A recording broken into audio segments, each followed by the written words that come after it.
Assalamualaikum warahmatullahi wabarakatuh. Baiklah, saya Muhammad Fauzi dengan NIM 2214070185.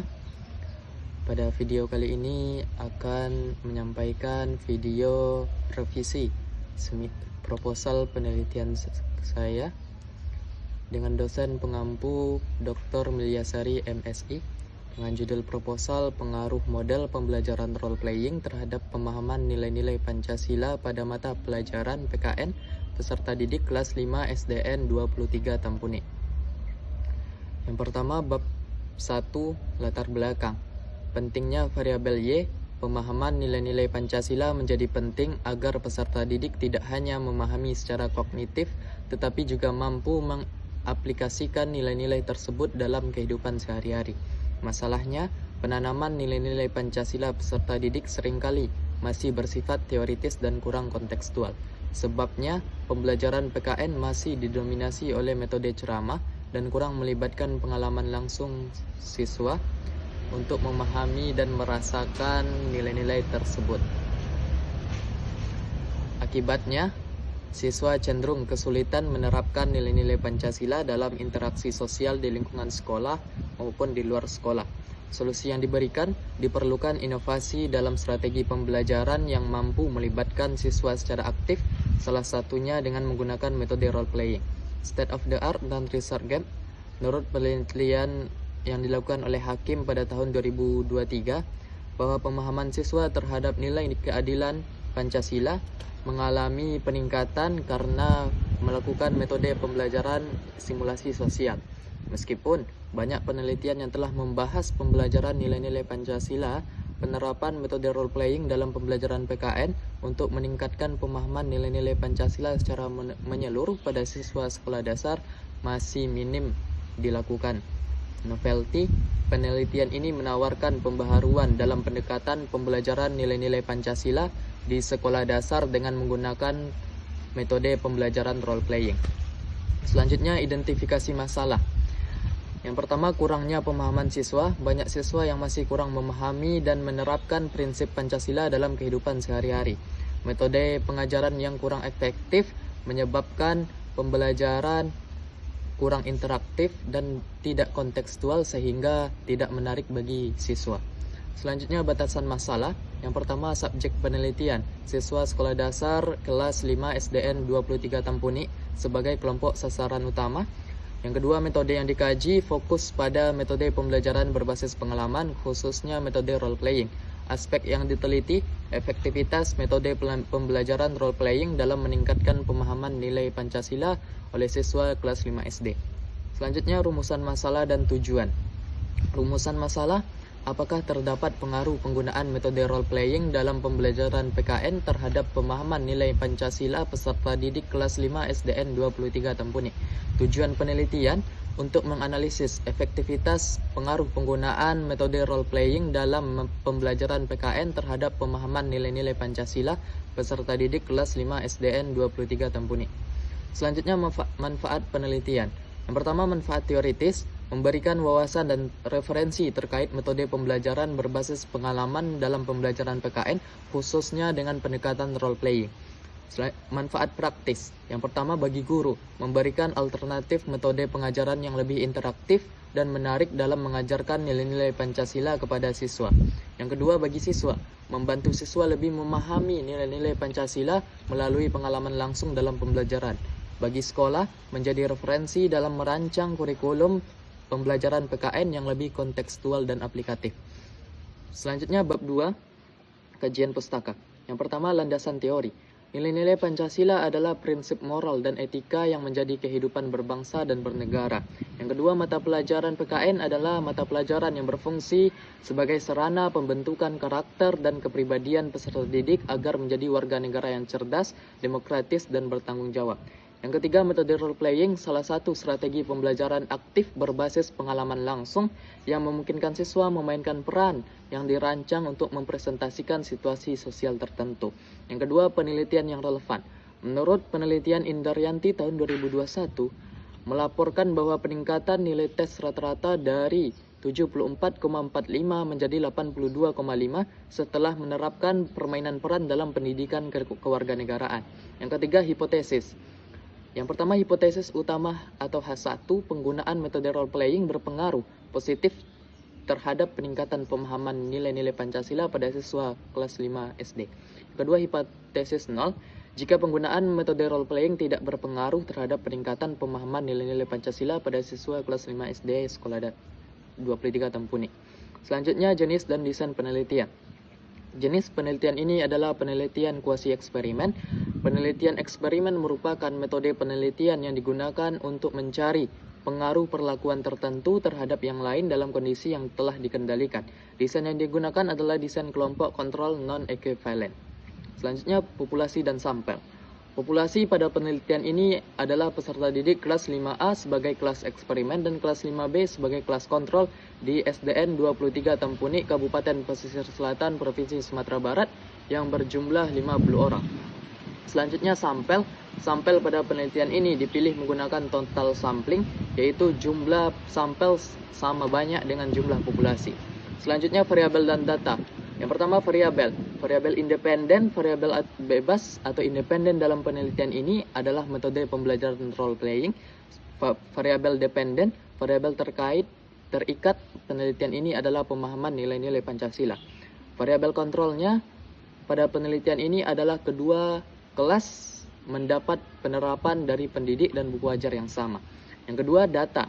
Jenis data, ada data primer hasil angket yang diberikan kepada siswa kelas 5 dan data sekunder. Data ini berupa hasil penelitian terlebih dahulu yang relevan dengan topik yang dikaji. Sumber datanya, data primer diperoleh dari siswa kelas 5 menjadi sampel penelitian, sedangkan data sekunder diperoleh dari penelitian yang relevan terlebih dahulu. Selanjutnya, teknik dan instrumen pengumpulan data. Dalam penelitian ini, data diperoleh melalui penggunaan instrumen angket yang dirancang untuk mengukur tingkat pemahaman nilai-nilai Pancasila serta respon siswa terhadap pembelajaran dengan metode role playing. Selanjutnya, teknik analisis data. Yang pertama, analisis statistik deskriptif. Statistik deskriptif digunakan untuk menghitung nilai rata-rata, standar deviasi, dan persentase guna memberikan gambaran umum mengenai hasil pretest dan posttest pada masing-masing kelompok. Yang kedua, analisis statistik inferensial. Statistik ini digunakan untuk menguji hipotesis, yakni dengan uji T, untuk mengetahui perbedaan yang signifikan antara kelompok eksperimen dan kelompok kontrol, baik sebelum maupun sesudah perlakuan. Yang ketiga, uji prasyarat, yaitu melakukan uji normalitas dan uji homogenitas. Poin selanjutnya yaitu prosedur penelitian. Pada tahap persiapan, peneliti menyusun rancang penelitian dengan pendekatan kuasi eksperimen menggunakan desain non-equivalent control group design. Menyusun rancangan penelitian, peneliti menyusun dan memvalidasi instrumen penelitian berupa angket. Uji coba dilakukan pada siswa kelas 5 untuk memastikan validitas dan reliabilitas instrumen sebelum digunakan. Yang kedua, pelaksanaan, memberikan pretest kepada kedua kelompok untuk mengukur pemahaman awal siswa, kemudian memberikan pembelajaran PKN menggunakan metode role playing, sedangkan kelompok kontrol mengikuti pembelajaran seperti biasa. Setelah perlakuan, kedua kelompok diberikan post-test untuk mengetahui perubahan dan pemahaman. Yang ketiga, evaluasi. Data dari angket dianalisis menggunakan teknik statistik deskriptif dan inferensial. Statistik deskriptif digunakan untuk menggambarkan rata-rata, standar deviasi, dan persentase skor, sedangkan uji T digunakan untuk menguji perbedaan signifikan antar kelompok. Sebelum dilakukan uji prasyarat berupa uji normalitas dan homogenitas untuk menentukan kelayakan penggunaan uji parametrik. Yang keempat, pelaporan. Menyusun laporan penelitian yang berisi latar belakang, perumusan masalah, kajian teori, metodologi penelitian, analisis data, hasil pembahasan, simpulan, dan saran. Selanjutnya, saya akan menjawab pertanyaan dari dosen pengampu mata kuliah ini, yaitu Ibu Dr. Milyasari MSI. Pertanyaan yang pertama yaitu apakah semua variabel dari judul sudah terjawab alasannya di latar belakang? Jawabannya tentunya sudah terjawab semua variabel dalam judul yang telah dijelaskan dalam latar belakang. Variabel X pada penelitian ini adalah metode role playing, dijelaskan sebagai solusi atas metode ceramah yang tidak kontekstual dan kurang menyentuh aspek psikomotorik siswa. Yang kedua, variabel Y yaitu pemahaman nilai-nilai Pancasila, dijelaskan bahwa siswa masih mengalami kesulitan dalam memahami nilai-nilai Pancasila karena pembelajaran cenderung teoritis. Pertanyaan yang kedua, masalah penelitiannya apa, instrumen yang digunakan untuk memperoleh data apa, cara menggunakan instrumennya bagaimana, serta cara mengolah datanya nanti bagaimana. Jawabannya adalah masalah penelitian. Rendahnya pemahaman siswa terhadap nilai-nilai Pancasila karena metode pembelajaran yang digunakan kurang efektif. Instrumen yang digunakan yaitu angket skala Likert yang mengukur pemahaman siswa terhadap 5 Pancasila. Yang ketiga, cara menggunakan instrumen diberikan sebagai pretest dan posttest kepada kelompok eksperimen dan kontrol. Angket diuji validitas dan reliabilitas terlebih dahulu. Cara mengolah data dilakukan dengan statistik deskriptif dan statistik inferensial. Pertanyaan yang ketiga, penyebab masalahnya apa? Solusi yang ditawarkan apa? Mengapa itu solusinya? Dukungan teorinya apa? Jawabannya adalah penyebab masalahnya yaitu pembelajaran PKN yang masih bersifat teoritis dan kurangnya pendekatan yang kontekstual. Solusi yang diberikan yaitu dengan menggunakan metode role playing. Alasan menggunakan solusi ini karena role playing memungkinkan siswa mengalami langsung peran sosial yang mencerminkan nilai-nilai Pancasila, mendorong pemahaman afektif dan psikomotorik. Dukungan teori, menurut Junaida dan Nurgiansa tahun 2021, mengemukakan hasil penelitiannya bahwa role playing efektif dalam pembelajaran nilai sosial dan moral. Pertanyaan keempat, urgensi penelitiannya apa dan dukungan teorinya apa? Jawabannya adalah urgensinya perlunya metode pembelajaran yang dapat menanamkan nilai-nilai Pancasila lebih utuh dan kontekstual pada siswa sekolah dasar. Dukungan teorinya, nilai-nilai Pancasila harus diinternalisasikan sejak dini menurut penelitian yang dilakukan oleh Desrani tahun 2024. Pertanyaan yang kelima, state of the art-nya apa, gap analisisnya apa, dan novelty-nya apa? State of the art-nya telah banyak penelitian membahas bahwa metode role playing untuk pembelajaran PKN untuk peningkatan hasil belajar. Gap analisisnya, penelitian sebelumnya lebih fokus pada aspek hasil belajar atau salah satu sila tertentu saja. Novelty-nya, penelitian ini mengintegrasikan seluruh sila Pancasila dalam satu skenario role playing untuk siswa kelas 5 SD secara menyeluruh. Pertanyaan yang keenam, kenapa komponen bab 2 pada landasan teori seperti itu kaitannya dengan variabel di judul proposal penelitian? Alasannya, bab 2 memuat teori tentang pembelajaran PKN, nilai Pancasila, dan metode role playing. Semua adalah variabel atau konsep utama dari judul. Kaitannya, landasan teori tentang nilai-nilai Pancasila dan metode role playing menjadi dasar pengukuran variabel dependen dan independen dalam penelitian. Pertanyaan yang ketujuh, apa saja dukungan teori di bab 2 dan menyusun instrumen penelitian yang digunakan memperoleh data? Teori yang mendukung penyusunan instrumen ini adalah teori-teori nilai-nilai Pancasila yang digunakan untuk menyusun indikator butir angket. Kedua, teori role playing dari Junaida dan Nurgiansa serta Rahim dan Dwi Prabowo pada tahun 2020 digunakan untuk merancang perlakuan dalam kelompok eksperimen. Yang selanjutnya, pendekatan pembelajaran aktif dan kontekstual dalam PKN yang dilakukan dalam penelitian Lestari et al. 2024 yang menjadi mendasari pemilihan metode dan indikator pengukuran. Selanjutnya, saya akan menjawab pertanyaan dari audiens. Yaitu yang pertama, pertanyaan dari Haikal Hirabibillah, yaitu mengapa pemahaman nilai-nilai Pancasila masih menjadi persoalan di kelas 5 dan mengapa saudara memilih role playing sebagai solusinya. Jawabannya, pemahaman nilai-nilai Pancasila masih menjadi persoalan di kelas 5 karena pendekatan pembelajaran yang diterapkan masih bersifat teoritis dan kognitif sehingga siswa hanya menghafal sila-sila Pancasila tanpa memahami maknanya dalam kehidupan sehari-hari. Saya memilih metode role playing ini sebagai solusi karena metode ini memberikan pengalaman pembelajaran yang konkret dan bermakna melalui simulasi peran sosial.